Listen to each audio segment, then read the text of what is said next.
There is no reason for President Trump to trust Iran and their claims that they will not pursue nuclear weapons.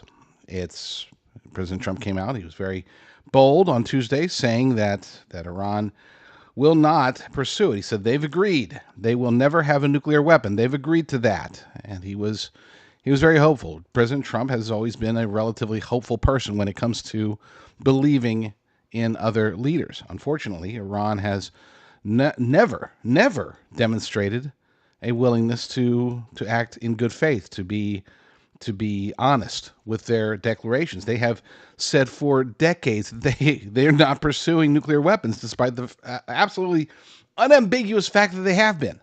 They have been pursuing nuclear weapons for decades, and for them to claim that, oh well, we were never actually pursuing nuclear weapons, but we promised that we won't. You just can't trust them. Okay, you just can't. They will do and say anything they can, anything at all, in order to deceive President Trump to try to stop the ongoing attack against their nation. And if that means they will promise to never have nukes, sure, they'll say it, but they won't mean it. Not this regime. Now, there are those who will push back. There are those who will say, you know what, we don't need to get involved in regime change. And I get it. I've been personally against regime change across the board, but I've also been very clear that Iran is the rare exception. I'm not promoting the war when I say this, but let's have a very sober understanding of the situation. Iran is a nation that for 47 years has been declaring that they want our death, our demise. They hate us. They consider us to be an enemy, and they have, on multiple occasions, attacked us directly and indirectly, but mostly directly. And these attacks have been, for the most part, forgiven up until now. We can't trust them at all. And so when you have a nation whose leadership wants us destroyed, a nation that is pursuing and has been pursuing nuclear weapons for a very long time, that has lied about it for a very long time, you can't trust them at all when they say that they will no longer do it. They will. As long as this regime is in power, regardless of who the actual quote unquote leader is, whoever the supreme leader is doesn't really matter. I mean, they've demonstrated that ever since the death of the Ayatollah. Now they've got allegedly a new Ayatollah that nobody seems to know where he is, who's putting out press releases, but that's about it. They put out up cardboard versions of him, and yet I don't think anybody's buying the notion that he's actually in charge. President Trump has even said himself that he's not talking to the Ayatollah, he's talking to other people, whoever those people are. And he's not saying who he's talking to, and rightly so, because, there are many reasons why he wouldn't want to declare who he's talking to. But we can assume, and we can take it as a fact, that he's talking to somebody who is in control. I would argue that it's almost certainly IRGC leadership. It has to be. That's the whole reason that they would put up the fake puppet, Weekend at Bernie's version of a supreme leader, is because they actually want to be in charge by committee, and so they are, and they're telling the mullahs, the ayatollahs, the various clerics, as well as the political leaders that, I am the captain now, is basically what they're saying. So they're the ones that are almost certainly talking to President Trump, and they're declaring whatever they need to declare. This is part of their religion. I want you to understand. You have to know this, that it's not just allowed for them to lie to infidels. According to the Quran, they must lie to infidels whenever possible. As long as it suits their goals, their desires, their needs, then it is strongly encouraged, almost demanded upon them, as part of their faith, to lie at all times. They cannot tell us the truth. Think along the lines of Sun Tzu, but with radical religious implications. It's a strategy. It has nothing to do with being truthful or being a fair player. No, it's lie, cheat, and steal, no matter what. As long as Islam wins, that's the goal of the religious zealots. That's the goal of political Islam, and that's the goal of the IRGC. And if they are indeed in charge, then President Trump cannot trust them. With that said, he is a hopeful person. He wants this to work out. We have an article over at Truth-Based Media titled "President Trump Says Iran Agrees to No Nukes, but Can He Trust Them?" It really is a serious question, and we need to answer it.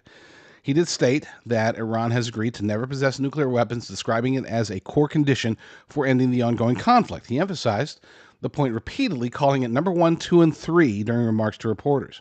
Tehran has not publicly confirmed any such agreement, and Iranian officials have denied active negotiations with the United States. Let's talk about that point for a second. Number one, I've already mentioned that the Iranians lie. They will, if they could be in the same room as President Trump talking to him directly, and they can look into a camera and say, "We are not talking to President Trump." They have that ability.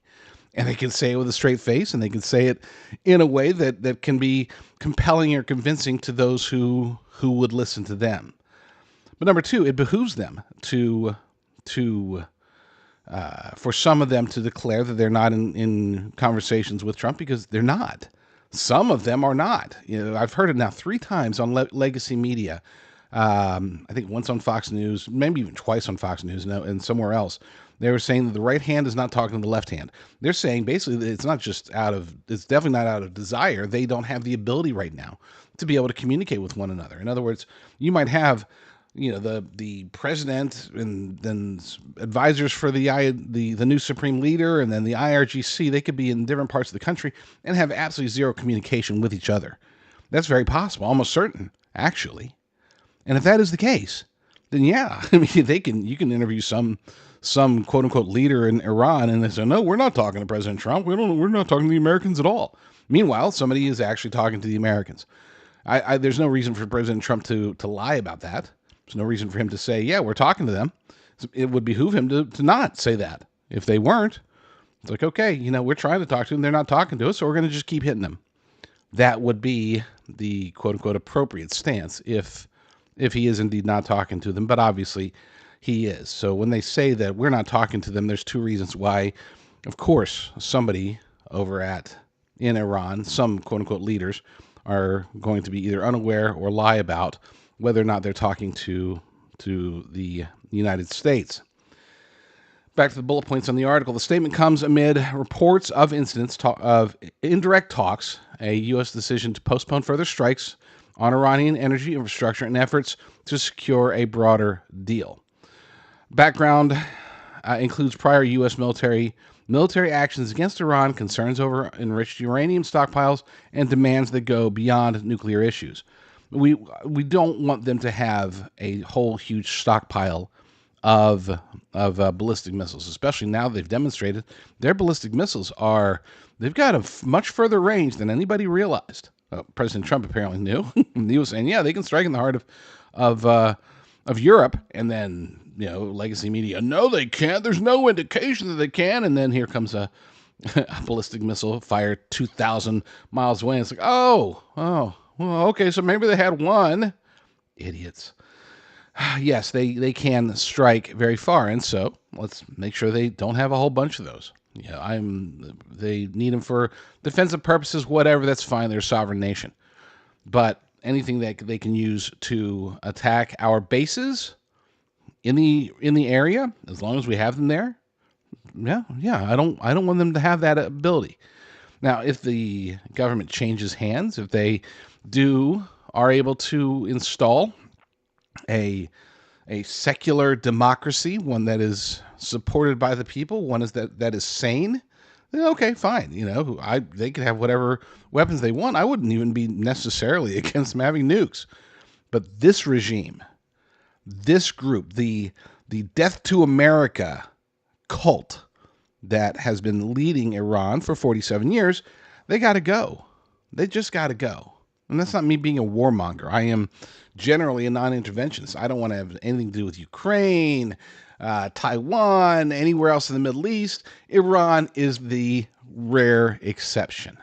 And to be clear, and I've said this many times on this show, before the war, I was not in support of it. I had acknowledged that I would accept it more than any other military intervention that we could possibly ever have, right? But outside of this one isolated scenario, this one isolated situation. I'm not in favor of regime change. I'm not in favor of any military intervention at all. I'm as close to being an isolationist without being a full-blown isolationist as possible.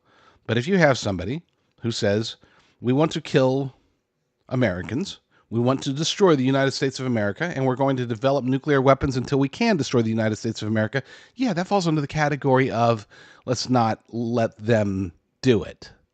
So, again, wasn't in favor of it, but now that we're there, let's go all the way through. Finish the job.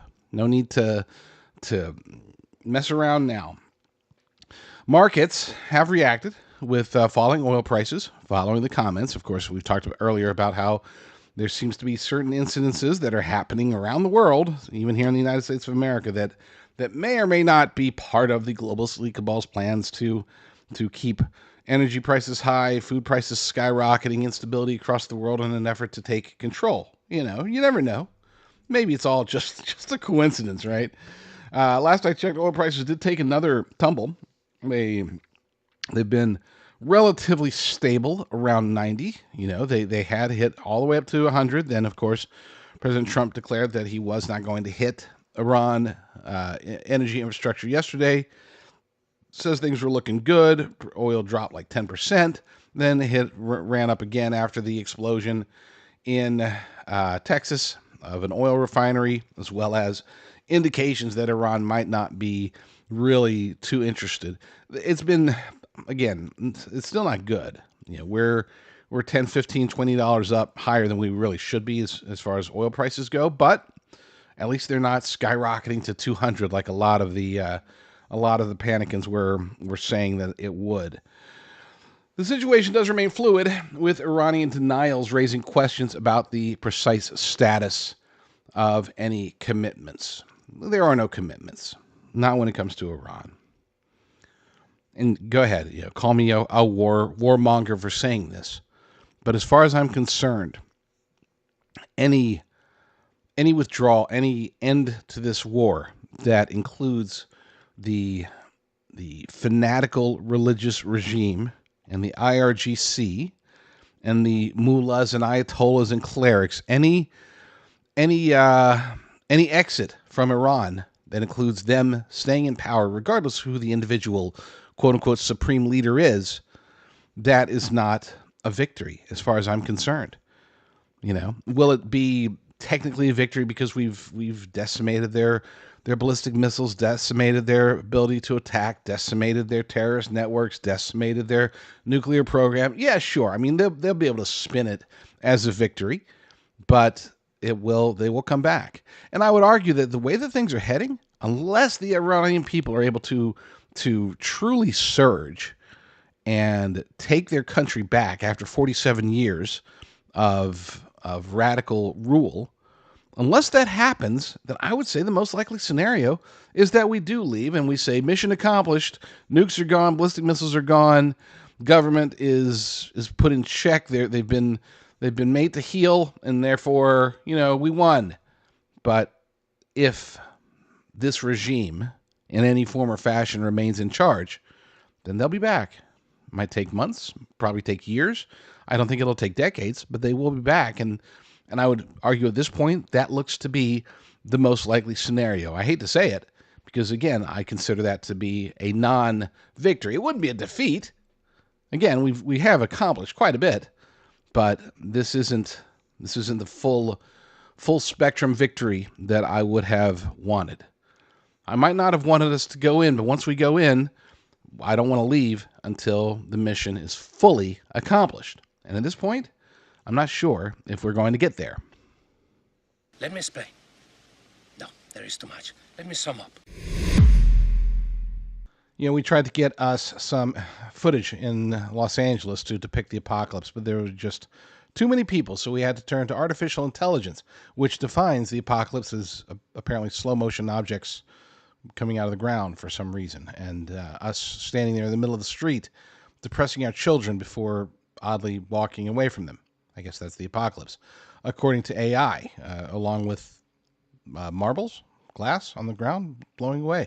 But hey, at least we'll be eating well because we will have real food, not AI food, real food from Heaven's Harvest, which you can get by going to jdrucker.com/food, jdrucker.com/food.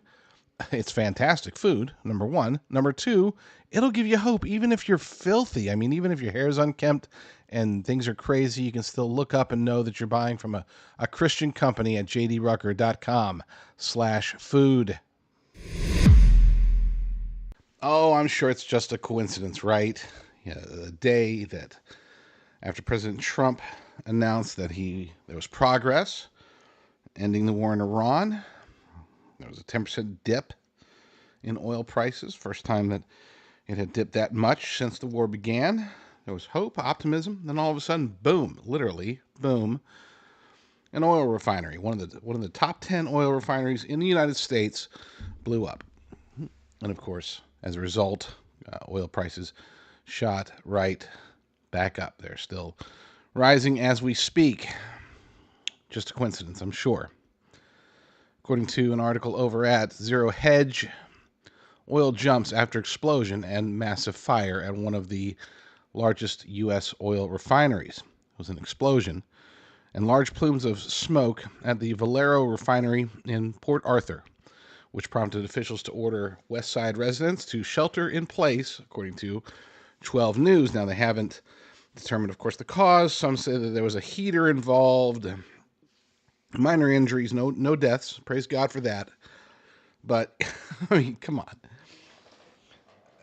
Yeah, just like an odd power outage, power glitch in Australia at a ammonia plant, one of the biggest ammonia plants in the world, just sort of happened randomly right when we were experiencing massive potential for food shortages thanks to the shutdown of the Strait of Hormuz.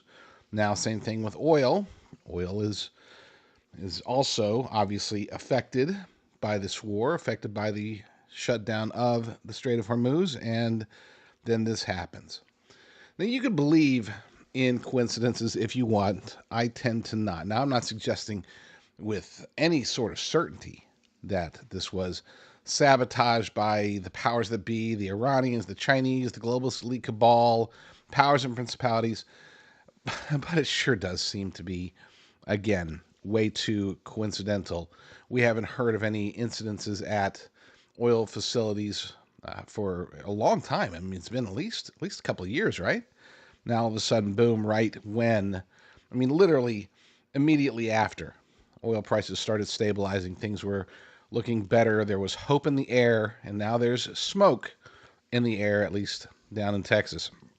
According to the article, a fire broke out at a diesel hydrotreater, with the unit suffering severe damage, according to people familiar with the incident.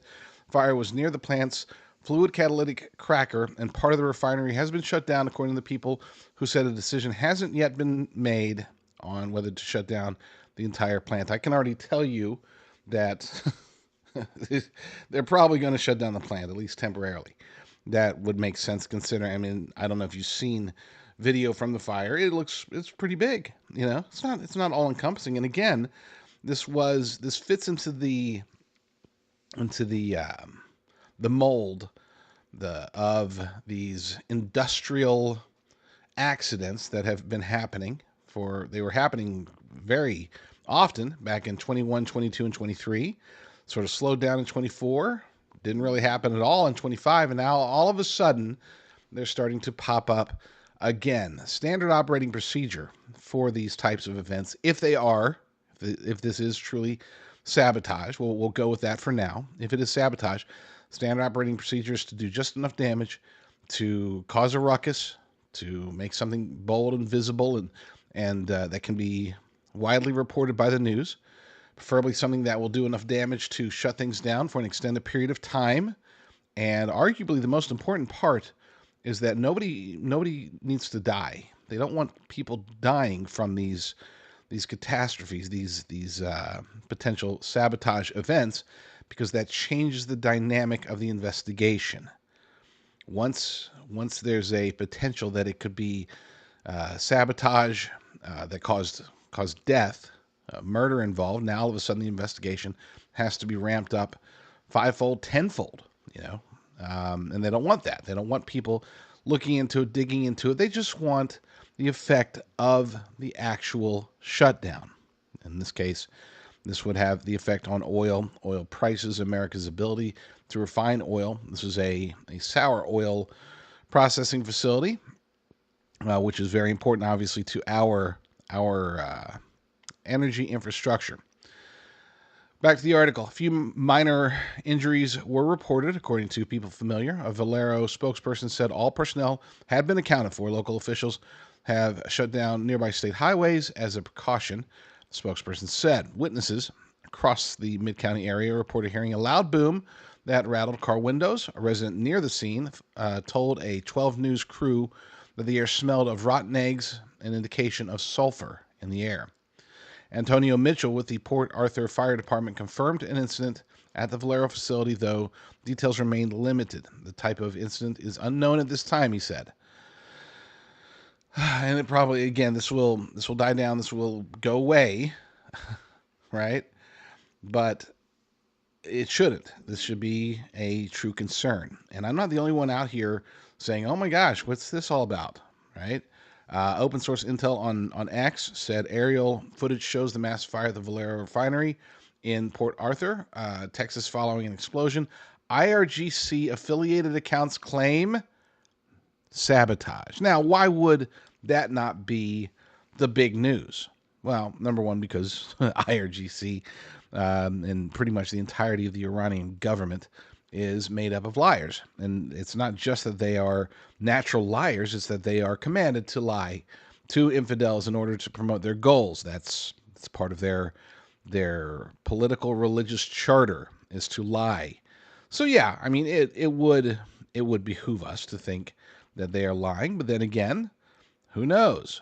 Now I would not put Iran at the top of the list, even any of their potential sleeper cells here. I would not put them at the top of the list of potential saboteurs. They might be, who knows?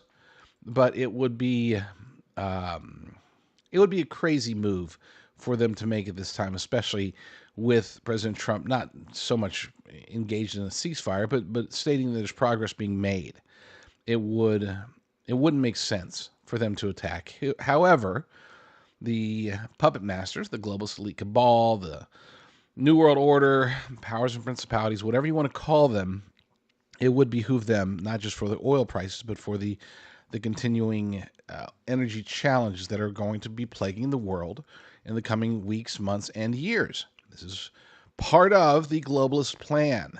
Again, I'm not saying that definitively that this was sabotage or that this is where, this is part of their master plan. It could still just be a coincidence. I just have a hard time when the timing of this is just too perfect to completely dismiss. We'll see if there's any more quote unquote accidents at any facilities around the globe.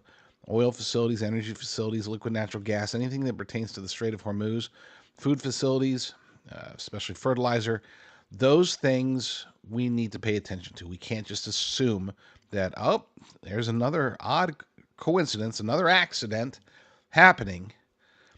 Back in 21, 22, and 23, we were very clear that the food crisis that was brewing at the time, that is still here, by the way, to be clear, it's not like, oh, they gave up on it and it had no effect. It is still in effect. It's just hasn't been a noticeable concern because food prices are going up, for us at least, at the same measures as standard inflation. Whereas in the near future, based upon the groundwork that has been laid for years, maybe decades, combined with the challenges that we're experiencing in the present, these will push us towards higher and higher and higher food prices that will outpace standard inflation. I think that much is clear. Even if, let's say, President Trump is able to negotiate an opening up of the Strait of Hormuz tomorrow, it's already too late to completely mitigate the damage that's been done. We are in the middle of spring for the Northern Hemisphere. We're in the middle of spring planting season. Decisions have been made based upon the notion that this war is going to continue for at least the next few weeks, that it's going to become more and more expensive to grow food, and therefore farmers across the nation and across the globe are making decisions about how much food they want to produce, how much money can they lose trying to produce food for the world. So that genie is out of the bottle. It's going to get worse. We still want the war to end as soon as possible. We want to win the war. We want to remove the tyrannical Islamic regime, have it replaced with a secular democracy, a secular republic, something that's not driven by radical Islamic ideologies. Something, sort of normal, right?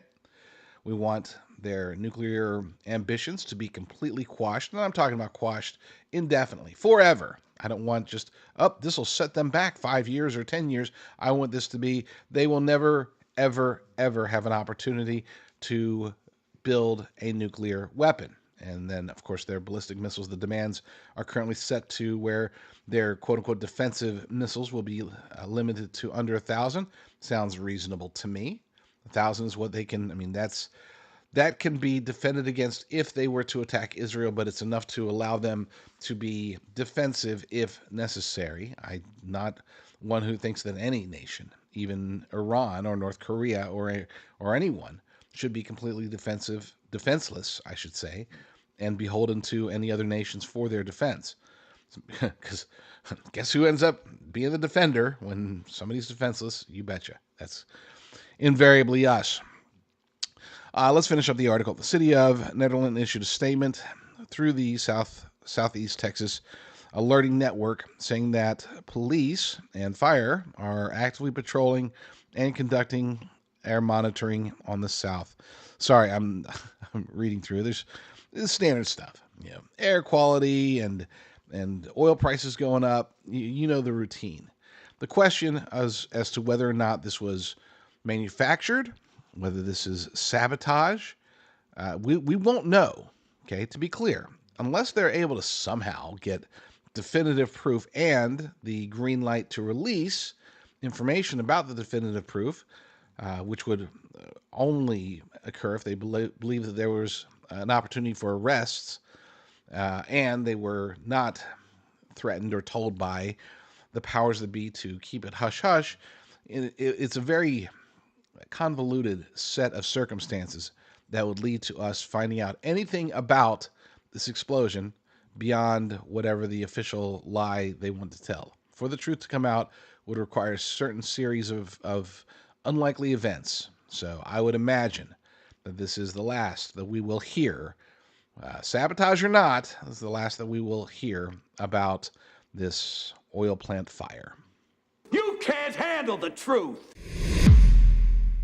It seems like just about every conservative podcaster, show host, whatever, in today's podcastosphere has a gold sponsor of some sort. And the unfortunate reality is the vast majority of these gold sponsors will push what's called numismatic coins. The reason they do this, they push these quote-unquote collectible coins, is because they can charge extremely high margins on them. We're talking 10%, 20%, 30%, 40%, 50%, or higher. As hard as it is to believe, that's why they're so focused on these collectibles, because they can build a false value into the price and get people to buy them, to roll over their IRA or whatever. I work with a company that specializes in just straight up bullion. Bullions, rounds, the stuff that you take it, you weigh it, you see what the price of gold or silver is, and that's how much it's worth. It's not about, oh my gosh, look at this picture of this whatever, whoever, somebody, something on the front. Oh, this is so great. This is amazing. It's going to be worth so much more than just your average silver round, which is what my guy likes to promote. Check him out. His name is Ira. He's a stud, and you can learn more from him by going to advisorbullion.com. That's advisor, BULLION, advisorbullion.com, or easy to remember, jdrucker.com/gold. That's probably the easiest way to do it. jdrucker.com/gold. Ira will walk you through.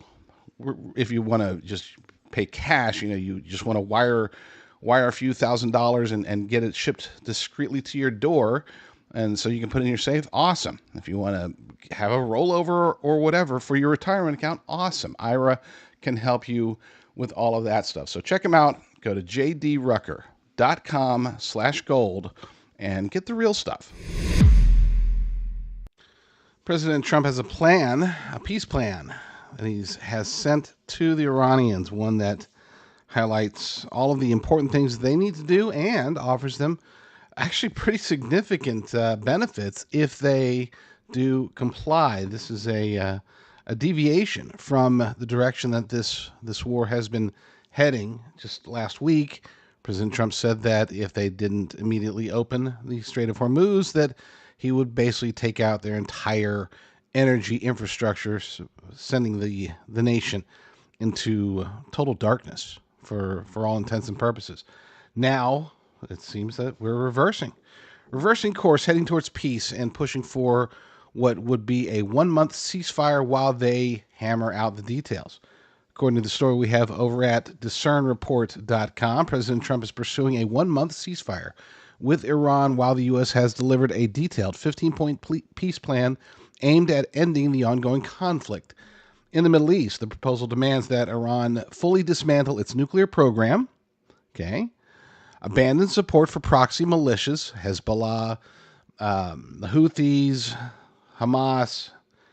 They limit their missile capabilities. There's no specific number set here, but the number that we've heard floated around has been 1,000, basically 1,000 maximum ballistic missiles, and none of them being long range, which they did demonstrate that they can send. They had long range missile capabilities that were able to go like 2,000 miles, which would reach into the heart of Europe, and that means that they could eventually, and perhaps already have the capability of reaching the United States. Well, that's part of the criteria here. And of course, they would have to keep the Strait of Hormuz open as a free maritime corridor. Now, in exchange, Iran would receive the lifting of international sanctions, all of the international sanctions, and they would receive U.S. assistance in developing its civilian nuclear program for electricity generation only, which of course does not require the use of so much uranium. The plan was delivered through Pakistani channels with an initial short response deadline. They got 24 hours, and the framework draws on elements similar to previously brokered agreements, namely the Gaza peace agreement. Trump has publicly stated that talks are productive. He said that yesterday, claiming that Iran had already made significant concessions, and including a valuable, undisclosed, quote-unquote, present, a great present that they gave him. Nobody knows exactly what it is, but we have a good idea that it has something to do with the Strait of Hormuz. Military operations, including Operation Epic Fury, continue alongside with diplomacy, with a 5-day pause ordered on strikes against Iranian energy infrastructure. Iranian officials, including Parliamentary Speaker Mohammad Bakr Kalibaf, has denied formal negotiations, even as reports indicate back-channel communications. It's important to understand how the Iranian government mindset works. Of course, they will deny any formal negotiations. This is part of their style, their way of doing things, to keep as many people, in particular their own people, in the dark until such time as they reverse themselves. So even though I know many in legacy media have said, "Oh, nope, Iran says that they're not talking, so they're definitely not talking. We believe the Iranians, who have been lying about pretty much everything for nearly 5 decades." But hey, anything to go against Trump. Oil prices have dropped significantly since the announcement, and they continue to drop. Last time I checked, they were hovering right around $85 a barrel, which is much lower, of course, than when they were hitting $100 a barrel late last week. This is good news. This is the progress that we've been talking about needing for a long time. Really, ever since the very beginning of the war, ever since it was announced that the Ayatollah Khamenei was dead, we were hoping for a very quick resolution. And a lot of us have been getting very impatient. I've been a little bit more patient than most, but I too have felt a little bit of a concern that this seems to be dragging out longer than expected. They were saying 4 to 6 weeks initially. We are in week 4, so this does sort of align with exactly what President Trump had told us. Now, we had seen, and where my concern, it wasn't so much the length of time. I wasn't growing impatient about that. I was growing impatient and concerned about the apparent sophistication of Iran's missile and drone capabilities. That's something that we've assumed, many of us assumed, that since Israel and the United States hit them hard, hit them unexpectedly for the most part, and we were able to take out what we thought was the lion's share of their attack capabilities, they proved us wrong. They've continuously attacked every nation pretty much around them ever since the war started, and it hasn't abated. If anything, it got a little bit worse, and they even came out and talked about, one of their generals talked about a secret weapon that they were going to deploy that would turn the tide of the war altogether, which most of us were calling BS on that. I actually posted a picture on X of their secret weapon being a catapult that would send goats with parachutes. I don't know. It's just what I thought of. So it's so bad, so bad. But whatever. Posted on X. It is what it is. This is unambiguously good news. Okay, if all of the criteria are met, then this is a huge win. Now, it's not the complete win that we need, the complete win that we want, because, and I know many of you will disagree with me. You'll say, whatever it takes to end the war, so be it. I do not agree that any deal cut with this regime is beneficial. It might, sure, it takes away the expenditure, takes our men and women out of harm's way for the most part, reduces chance of U.S. casualties dramatically, and brings peace to the region. Unfortunately, it brings peace to the region with a regime still intact, and one that may be even more dangerous than it was under Ayatollah Khamenei. Now, his son is allegedly in charge, but I don't think anybody actually believes that. Pretty much, it's pretty established that he's in some form or fashion completely incapacitated. Some say coma, some say just massive injuries, some say he's no longer alive. But either way, he is supposedly the supreme leader, which means that the actual leadership of Iran right now falls on the IRGC.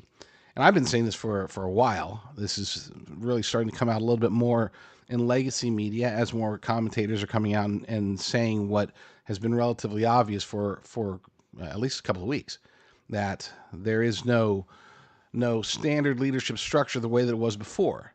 Unfortunately, it is still within the same government framework, and the leadership is apparently being done by committee through the IRGC. Now, that is, as bad as a scenario as that is, and that's a very horrible scenario, it's also the best case scenario with what we've got.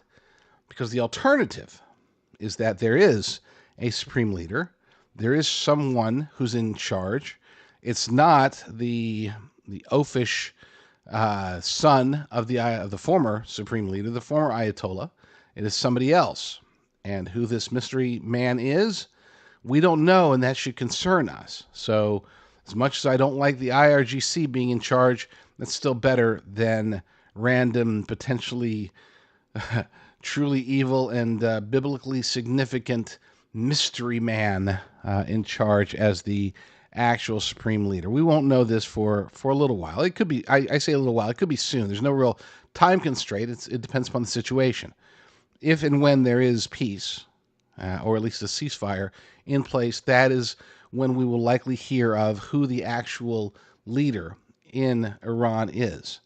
And if we don't, that's even more concerning, because that just further reiterates that it is almost certainly the IRGC or somebody controlling the IRGC. Either way, it's not good. I mean, it's not horrible. I don't want the war to continue, but I would love to see us take this all the way through to its conclusion, which is regime change. And I said it before. I said it on today's show earlier, that I am not a fan and never have been a fan of regime change in any form or fashion, except as it pertains to regime change in Iran. That's the only place where I approve of. I wouldn't even approve of regime change in like North Korea or communist China, because those, as backwards and as potentially evil as those nations are, there is a degree of pragmatism within that leadership structure, and they are sovereign nations.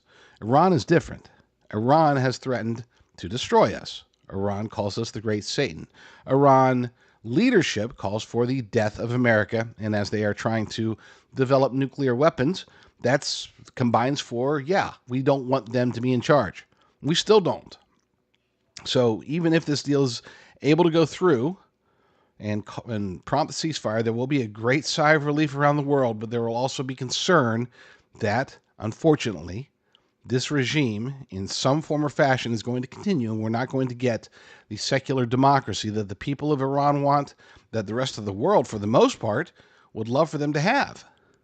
You know, we could say all we want about the various Islamic regimes out there, but this is the only one that's truly, legitimately evil, and evil towards the United States of America. Therefore, I would want it replaced, and it appears that if this peace deal goes through, it's going to be made with the current regime, and that means no regime change, at least through our assistance, anytime soon. It's still possible, and I really wish we would have seen more from the people of Iran, but then again, I'm not there. It's easy for me to say, why aren't you guys doing anything?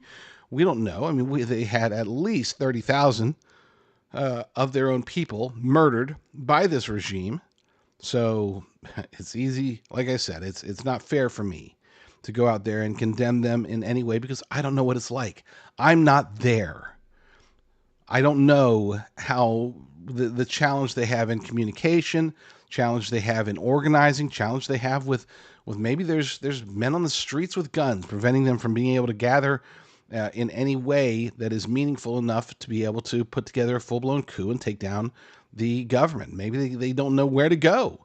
The government could be, and almost certainly is, completely hidden even from its own people, to the point that they wouldn't even know where to storm if they decided they had enough people to storm the castle or storm the facility or storm the base or storm the underground facility or whatever. I mean, how do you replace a regime when you don't even know where the regime is and who's actually in charge of it? So the more that I keep talking about it, the more I realize, wow, this really is kind of impossible for them to be able to rise up, not without help. And that help would have to come from either the CIA or Mossad or both. Those are the only places that would have the type of intelligence that would be required for the people to be able to rise up against a shadow regime, a hidden regime. So again, as much as I would have liked to have seen that type of internal coup, internal regime change, color revolution, if you will. I know that's a bad scenario, but in this case, again, I approve. Okay, I'm good with it. I want the Islamic government, the radical Shia government in Iran to be replaced. And it doesn't look like that's going to happen. Not by President Trump, not that it's his role to do so. He was supposed to go in there, take out Iran's nuclear capabilities, which they're in the process of doing, take out their ballistic missiles, which they're in the process of doing, and remove their ability to sponsor terrorism across the globe, which they have, for the most part, been able to accomplish. Now, and in that last regard, it's very possible that Iran could always bounce back, especially if all sanctions are lifted. This is still a very oil-rich nation. They can very quickly build back up, right? Build back better, but not with Biden. That could happen. And it seems as if that's the direction that everything is heading. For the sake of peace, wonderful, glorious peace, it appears that we as a nation are willing to allow this regime to continue. And just as it was easy for me to say, I wish the Iranian people would have done something, it's easy for me to say, man, I really wish the U.S. government was able to do something in that regard. Except I also am opposed to boots on the ground, as are the vast majority of Americans. So how do you do a regime change without boots on the ground? You can't. All sorts of impossibilities. I guess I'm frustrated because what we're seeing is very likely an awful situation. It's being created. It's a better situation than we were in, better situation than they were in, they being the people of Iran. Things are better, just not as good as we had hoped they would be with a full-blown regime change. But then again, this may be the best possible scenario without getting directly involved with boots on the ground. Maybe we are getting the best end of the deal. I'm sure President Trump would echo that sentiment. So to recap where we stand, 15-point plan delivered with at least an initial 24-hour deadline to accept or decline. This would set into motion a 1-month ceasefire, during which time the parties would get together and hammer out a full-blown, detailed peace plan for Iran that would include them completely dismantling their nuclear capabilities. And it has to be done not just with, we got UN supervisors to make sure. No, this has to be done with actual trustworthy eyeballs in place. The uranium has to be collected, has to be weighed, has to be accounted for. Every last drop, every last ounce, every last gram has to be accounted for, sent off for safekeeping. Then the ballistic missile capabilities have to be reduced. They have to be forward defensive measures only, which means no long range ballistic missiles.